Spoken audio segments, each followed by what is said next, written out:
17 январь көне Минзәлә мәчетендә азан уку конкурсы булып узды. Бу бәйге инде 2нче ел рәттән уздырыла. Бәхеткә конкурста катнашуга теләүчеләр саны арта бара. Бәйрәмдә күп кенә өлкәннәр, яшьләр, бәйгедә катнашучыларның әти-әниләре һәм укытучылары җыелган иде.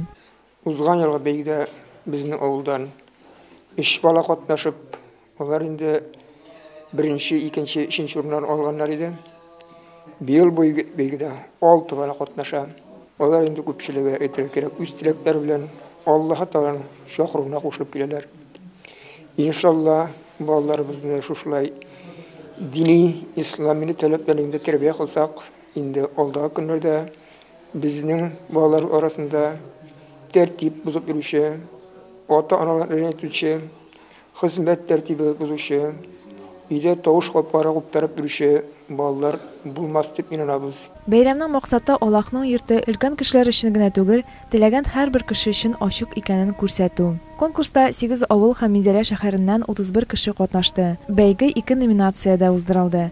Беренчесе 7 яшьтән 12 яшькә кадәр, икенчесе 13 яшь һәм өлкәннәр. Жюри әгъзалары Рәфкать хәзрәт, мәчет имам-хатибы Фәрид хәзрәт чыгышларга билге куйганда, авазын, сүзен дөрес итеп әйтүгә, киемгә игътибар иттеләр.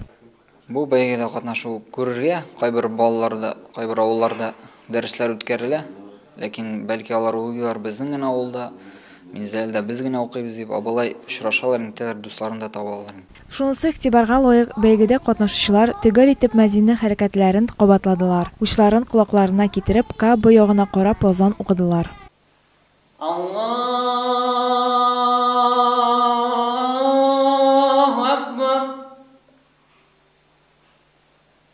Аллаһу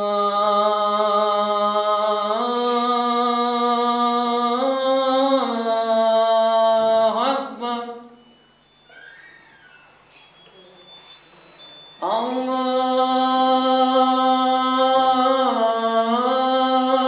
акбар. Гел бәләкәй чактан ук шулай әкрен генә өйрәнеп, мине бабалар, әним өйрәтте шулай намаз укып, азан әйтеп. Азан әйтергә бик тә яратам карчыкта. Бабаларым, абыйларым төрле вакытларда миңа кушалар әйтергән азан. Бәлки 2нче авылга барганда, бабай белән барганда мәчетләргә анда күрше безнең бабалар безне беләләр инде. Киләләр мәчетләргә. Әйтегез инде шулай әйтәләр инде. Рәфкать хәзрәтнең вәгазы, җиңүчеләрне билгеләү һәм бүләкләү, бәйгедә җыелышып чәй эчү конкурста катнашучыларның күңелендә озакка сакланыр мөгаен.